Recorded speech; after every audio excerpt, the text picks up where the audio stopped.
So for pre-PT students, you guys know that we like to talk about things that are applicable to you guys, and anyone that joins us is absolutely welcome to listen because a lot of what we talk about can be applied outside of the pre-PT realm. But today, our topics are pretty unique. Usually we come on here, we talk about specific application things, and obviously you guys can always reach out to us and say, hey, can you guys hit this topic a little more? And there are some topics that we have hit in the past. For those of you that have joined us down the line, that you guys can go and see and watch. Some are on our YouTube page. Others you guys can catch on our Facebook page, where you guys can kind of scroll through and see different lives that we talked about. But if there's something you guys want to hear, something you guys have been struggling with, or something you have questions about, just let us know. And we will come on here. We will talk about it as heavily as we need to until it makes sense. But today we're talking about global impact and your application process. Now, believe it or not, what inspired this topic was our man, Andy Serafin, who is on our podcast this week. So if y'all have not heard the podcast episode, go on right ahead to our Libsyn. We have the link wherever you guys look. Go listen to that podcast episode. Absolutely powerful. He is a first-year DPT student at Duke University. He is absolutely slaughtering. If y'all follow him on Instagram, my boy he's always on. Andy's on. What up? I see him. If you guys follow my boy Andy on Instagram, he drops the most amazing recaps of sports injuries, primarily soccer injuries, right? If I'm getting it. Some football, right? But anyway, he drops the best injury updates and recaps that you guys can see. So you guys can look at what he's doing and say, yo, man, like, shoot, Andy's only a few months into his first year of PT school, so I could do the same thing. So take that inspiration and run with it. But the topic was inspired by the conversation that Casey and I had with Andy. And so we're going to start talking about global impact. And the reason why I think this is important is because when Andy mentioned it on our podcast episode, like, I hadn't really thought about the global impact and how that could actually play a role in our application process, how that could play a role in how we understand the profession as a whole. And so we'll talk about that a little bit. Casey, you have something to say before we get grinded on it? Well, I'm actually looking forward to learn information for myself on this live because I have not had the opportunity to go globally yet. I mean, I've been to the Caribbean, Canada, stuff like that, but nothing like global like Joseph or Andy has gone to. So I'll try to ask some questions, soak up some knowledge, see how it can apply to my new grad life as I graduate, PT life now, and stuff like that. So I'm excited for this topic myself, so it should be interesting. Let's do it. I love it. To begin with, recap. For those of you that have not listened to the podcast episode, if you have not, you still have to listen to the rest of it. I'm just going to give you a little spoiler. What Andy states is that before he got into PT school, he had the opportunity to go to Haiti. He is Haitian, but he had not had the opportunity to go there and obviously interact with physical therapists that are there. The biggest thing about it is in every country, physical therapy or physiotherapy, as it's called in most places, functions at a different level. And so in some locations, it is part of a medical cohort where you are really working in partnerships with the physicians and other professionals, which is absolutely amazing. And so you really see another side of the profession. But what I caught from Andy was the fact that you can actually use that in your application. And it stands out because what do we when we're applying to PT school? So I had someone talking to me this week and they're like, man, I'm applying to a school. They have over 900 applicants every cycle. They're taking about 40. So how do I stand out? They can write a good essay. They can have good grades. They told me what their grades were, but a lot of the other applicants, at least 100 plus, were in a very good GPA range. And so we were talking about how to stand out on that application. And when Andy said that, I was like, I've never heard another pre-PT student tell me that. I've never heard someone else say, yo, I took the time to take a few weeks out of my time here in the States, take a trip to another country, and engage myself into the physio world there and learn as much as I could there. And then bring that back and say, hey, this is what I have acquired from my visit there. And I kid you not, that will allow you to stand out, whether it's a weekend, whether it's a week, whether it's 2 weeks. And I had my experience as well. But but we'll let Casey kind of take the show for a little bit. No. Just for the people who are like me and have not went globally yet or do not have the opportunity to, like, of course, globally will make you stand out. It'll give you like that extra sparkle on your resume or your application. But if you can't, there are still people in need, like right in your backyard, a couple streets down, you know, in the next state over. So, you know, if you can't do that, don't be afraid to, you know, just go up to the next city, the next town, where it's not as fortunate as you are. That could still bring a sparkle to your resume, especially if you're like a leader in that whatever you're doing or something like that. So there's still hope. But for you, and if Andy's still on, how has that been? Like, how has going on mission trips, going overseas, going globally, how's it been for you? To begin with, I had not gone globally until I was in PT school. At the end of our second year, we had the opportunity to plan a trip with a few of my classmates to Lebanon, where we were there for a 2-week span, doing physical therapy there. And so my experience was absolutely amazing because you have to, so for some of you that have started your observation hours, you've seen the differences in the clinics. You've seen how the hospitals operate. You've seen that some clinics look more like your local YMCA where there are, you know, maybe 5 treadmills and all these equipment everywhere. And you may have gone to smaller clinics where there may not be as much equipment.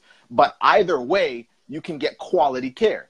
And so what I learned from going global, where we did not have all of the equipment that I would normally have access to, whether it's for exercises or different things that I needed to do, you have to be creative. Like, you learn how to be creative. You learn how to use what you have to your disposal. You learn how to walk into a room with nothing but a bed, yourself, and your knowledge, right? And be able to implement that and talk to somebody like that. And so as a pre-PT, that's amazing to see. So I remember there was a young man when we were in Lebanon that was a translator. He was translating for me. And as we were going through, he was starting to pick up a lot of what I was saying in terms of how I was thinking, my mindset, how I was explaining things to the patients. And he was like, yo, that's interesting. And so he would ask me a lot of questions. And so as Andy is sharing this, I'm like, yo, this kid was in a perfect position to set himself up. And even now, we still have conversations about healthcare because of his interest level in it. And so that was amazing for him to really see how much I could, how much I could communicate with the patient, how I listened to the patient, how I took what the patient said and said, okay, this is what we have to our disposal. What can we do about it, right? And once we figured that out, it was game over. And so it was absolutely amazing. And from a pre-PT standpoint, to be in that environment, to really pick the brain of someone that is in a setting that is not your typical clinic locally, not your hospital, like 2 miles away, a place where you have to be outside of the comfort zone. That is one thing that would be absolutely amazing. Secondly, I had the opportunity earlier this week. I'm originally from Kenya. And so that's in East Africa, for those of y'all that don't know your Africa geography, which is cool. But I had an opportunity to talk with a physiotherapist from Kenya, and it was very enlightening to me because we set up a Zoom call, and I was like, yo, man, like, just tell me a little bit about how physio works in Kenya. Because my experience with physio is primarily in the United States. And we had an amazing conversation. And so he's talking to me about, you see a lot of the similarities between, the two countries, but there's also some differences, which was amazing. And so taking that, and that's why I think, like, even what Casey was saying, like, if you don't have the opportunity to actually go global, you guys have the technology to do it, right? And so there are individuals that are even in the pre-doctor of physical therapy students page, the doctor of physical therapy students page, that are not in the United States. So you can reach out to them, form these communications, form these relationships, and ask them questions. As a pre-PT, you guys can actually talk about that in your interviews. You say, hey, like, I had the opportunity, 2 months ago to talk with a physio from this country in Europe, from this country in Africa, from this country in South America, Central America. It does not matter. And so when you have those conversations, when you're able to build on that and say, I saw the differences between the two worlds. I saw the similarities between the two worlds. And this is why I'm so passionate about physio, about physical therapy. And then it also allows you to step back and say, what can we do to really bridge the gap? because in some countries it's a little more advanced. In other countries, it's not so much so. And so now you're really stepping back from thinking about just you getting into PT school and showing the people that you are interviewing with at the different universities that you're thinking a lot bigger, a lot larger. And I think that's where physio has to go, guys. And it starts with you guys. I mean, Casey's in his last year of PT school. I'm in my first year of being a physical therapist. But honestly, y'all, like, you guys are going to be going through that system quick in terms of finishing your pre-PT journey, in terms of finishing the DPT schooling journey. And at that point, you guys have to make a decision, even starting now. Like, do I want to play a part in this worldwide movement where we can move physio? Because it's no longer, I mean, we talked about it in a previous live. It's not about us, right?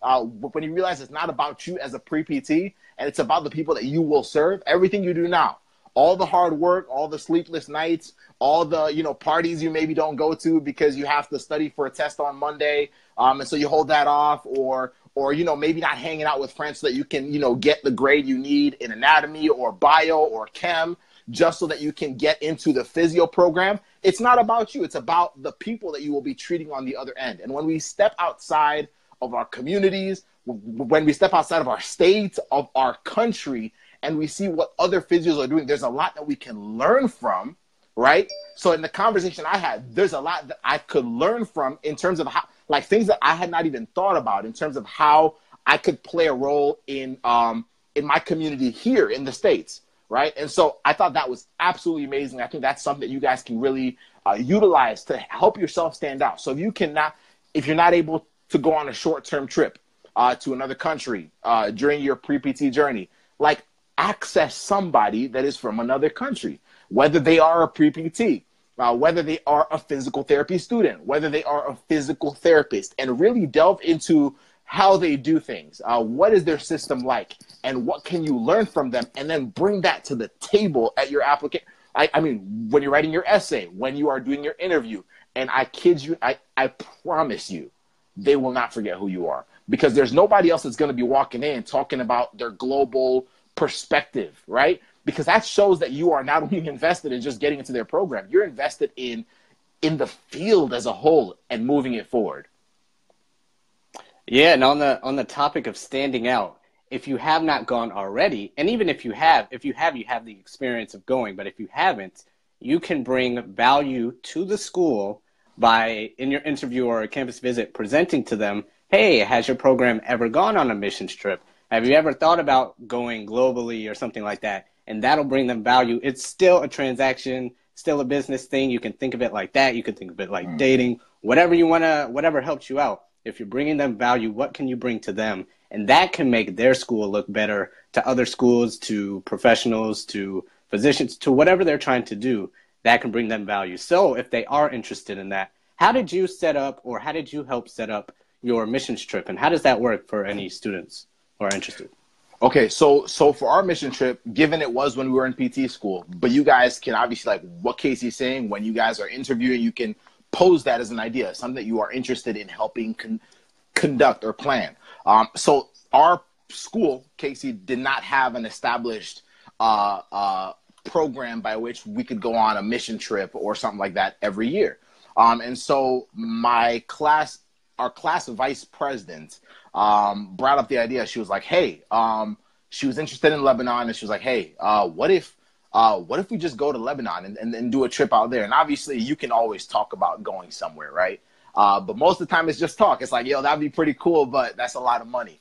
And so what ended up happening was it really kind of took the students' initiative. And this is why you coming out and saying, I'm interested in being part of that, because you're going to be valuable to your school. Because I know, like, after we went to our trip, and I'll explain how that went about, now our school became very interested in continuing it long term. Casey's class went to another country right after we did, and so on and so forth. And so now it's going to be something that they want to put in permanently. But it starts with the students. So you come in as a pre-PT and you're like, hey, have you guys done any mission trips? And some universities do. And so when they see your interest, they would be like, yo, like, you fit what we're doing. But if they do not, now you say, I am interested in pushing that forward. And so, yes, we found a university that was in Lebanon that we contacted and said, hey, like, would it be feasible for us to maybe plan something where we can work together. If we're able to bring a team of us, maybe 10 to 20 of us, would that be possible? And they were like, of course. And so now when we had that connection, because, I mean, once you have a connection in another location, now it's all about how much money is it going to take. And so then at that point, we started planning a year in advance. So we started fundraising, and you guys can you guys are creative, so you can fundraise in absolutely any way possible. I mean, we were fundraising by doing like treatments. We did massages. We did a whole bunch of stuff. And the community ate it up. And people are always like, they're interested in just like being part of something bigger than themselves. So you'd be surprised how many people would say, oh, I'll come for a 30-minute massage and pay y'all $50. Cool. And they did. And so that's how we did it. And so once we established that, then, I mean, it was finding the right people, the students that were invested in going. And then everything just kind of fell in place, finding tickets. I mean, all those boring things, but you guys can do it. You don't have to wait for your instructors. You don't have to wait for people that are older than you to construct these things. Like, you guys have a role to play. Like, you guys, Casey keeps saying it, like, y'all have value. When you guys come, it's like any transaction. If you have value to me, I'm going to see you as someone that I need where I am, right? So if I am the interviewer, right? So if I'm a professor, if I am the chair of the department, it does not matter. If you come in and you're talking about things that can also benefit us, one, you're standing out to begin with. But two, I'm saying, hey, like, why not? Like, we need this student here. We've talked about this, but this individual, like, Casey seems pretty passionate about it. Casey's, I mean, he's had conversations with other, physical therapists in other countries. Now, here's where it comes together, guys. Like, if you start now with, say, finding a therapist that is working in another location, because you guys can find them here in the pre-doc page, there's at least 50 plus people in the pre-doc or physical therapy students page that are not living in the States. Some are physical therapists. Y'all got them right here. Y'all start talking to them, and you form that relationship. Guess what? When your school is saying, do you have any connections? Heck yeah, I do. I got my boy in Haiti. I got my boy in Brazil. So like, it's really that easy, guys. But when you guys, I mean, that is something that will be absolutely, absolutely valuable to your universities. And we're talking about it once again, because it's not your typical application process listing. It's not your GPA. It's not your GRE. Those things are standard. But if those things are standard, that means a lot of other people are doing them. So now we're talking about some things that will really set you apart, that will really allow them to remember, I remember that kid. Sorry. I remember Casey. I remember Gabby. I remember Chloe. It doesn't matter. And so I think that's where the global impact has a difference, can make a difference. And then your school ends up doing it long term. Your school ends up investing in projects like that long term. And really what you do is you leave a legacy in your universities. And I know that sounds like a big word. It sounds like an abstract word, but that's really what happens. And so, yeah, those are my thoughts. Nice. Now I'm going to break it down. I'm going to go a little smaller, not as big as, going internationally, doing, planning year-long things that's going on, mission trips, other places. But a few things I'm going to point on is what can help you stand out. If you can't do anything like that, or you're like crunch time right now, it's like, oh, I only got 3 months to cram out, whatever it is. So let's go over these things. Is observe different settings. We've said that before. That's going to broaden your horizon as PT, as for physical therapy as a whole. Like, some pre-PTs go in there just talking about, inpatient and outpatient, and they can't even do that competently. If you go to pediatrics, sports, TMJ, spine, foot, and you talk about them competently, or even if you talk about outpatient and inpatient competently, that's going to set you apart, because everybody's going to be like, yeah, I did observation hours here. I did hospital there. That's True. Thousands of people, right? True. So that's one thing you can do. Another thing is we've talked about this before, again, get a wide knowledge base of the PT profession as a whole, like our pain points, the APTA, canine PT. Yeah, you can observe canine PT if you got a dog. Take it in there. What is it? The canine PT Francisco Yeah, Maia. yep, Look him up. Reach out to him. But yeah, K9PT as well.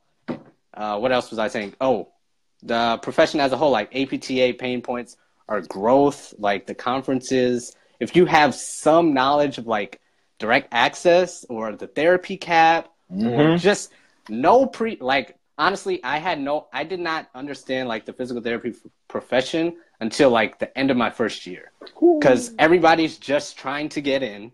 Like, okay, that's all I need to do is get in. And even in your first year, you're just like, okay, there's so much information. Let me just survive. Let me just survive. I don't care about this. I don't care about that. I need an A tomorrow. If you go in there talking just vaguely about some therapy cap, some direct access, like, oh, I heard that the profession is struggling with direct access. Can you tell me more about that? That'll spark it. Combine that with mission trips, combine that with going global, stuff like that. A few more things is, Greg Todd talked about this a lot, is be more interested instead of interesting. Everybody wants to know, like, what's in it for me? Like, Joseph, you talked about that earlier. People love to talk about themselves. So if you just ask questions, keep those questions coming, just like, oh, you did this, oh, you did that. They're going to go away and be like, man, like, Kevin, that was a great interview. Like, he was really interested in me. Every other student was just quiet and had their, things planned out to say cookie cutter. I heard that in the 50 other interviews I did this week. But Kevin, he was worried about me. He was asking about me. So that's another reason to stand out. And most importantly, you have to reverse engineer the admissions director, the faculty, and find out what they want. Like, what are they buying, and are you selling what they're buying? Ooh, you better say that again. Are you selling what they're buying? So, for example, if the school is really into volunteering, really into mission trips, and you're just ranting about your GRE score and your GRE and your GPA, they're going to be like, okay, we like that. That's fine. GRE is good. You have a good GPA, but like, we do 3 mission trips a year. Like, are you interested in that? Do you have anything? It's okay, but my GRE score. Exactly. So just understand, like, do your research, do your homework, understand what they want. And a bonus, if you have an interview this month, it's PT month. So throw that out there. That's another talking point. Yeah. So those were my things on how to stand up. Man, I couldn't agree more. Do your research, do the work on the front end, but even to go a little further, like what Casey was talking about being interested instead of interesting. Sometimes if you have the time or if you have the resources, try to find out who does the interviews. And that's not to suck up to them. Like, if they say these are the 3 individuals that do interviews and here are their names, when you guys are doing your campus visits or whatnot, research them.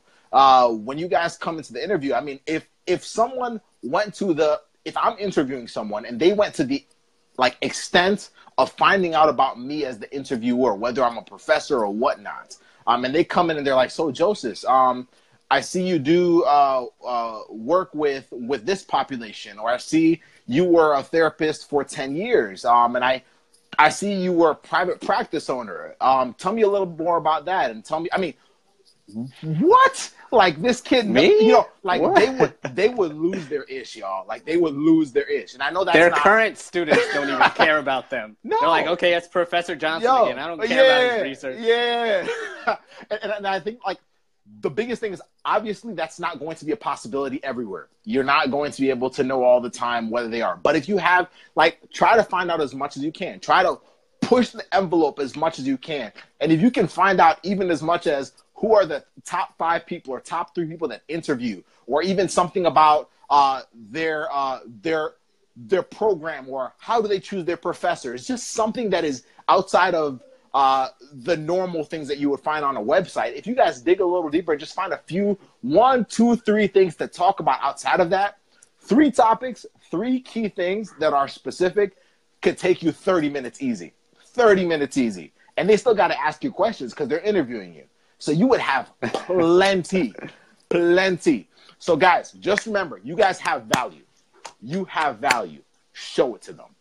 Y'all have value. Don't come into the interview saying, hey, I'm looking for a spot in your program.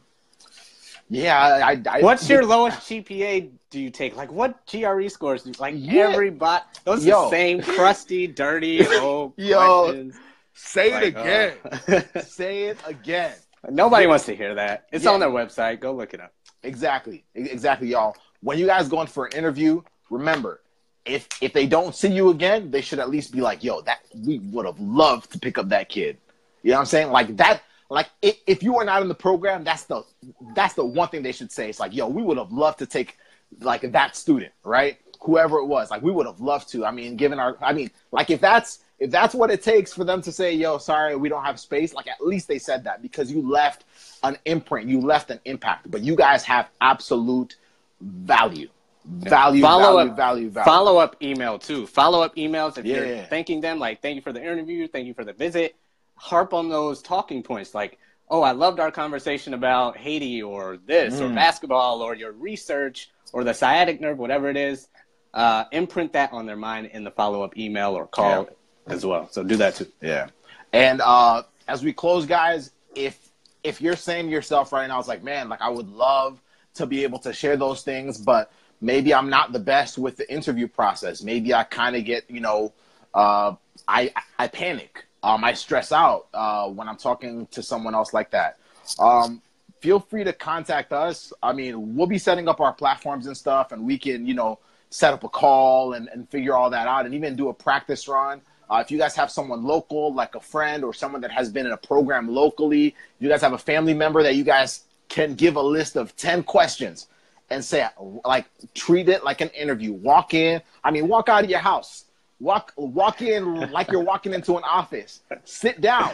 Dress nice if you have to. Y'all think I'm joking? I'm being dead serious. Practice it. If you guys are not comfortable with it, until you can walk into an office and just be you.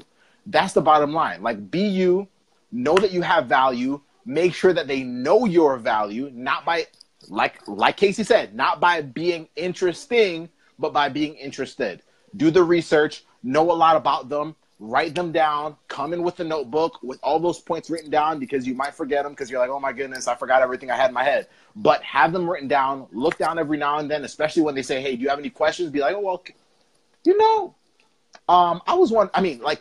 come in strong. Dramatic pauses, tone inflection, be into it, make them want you.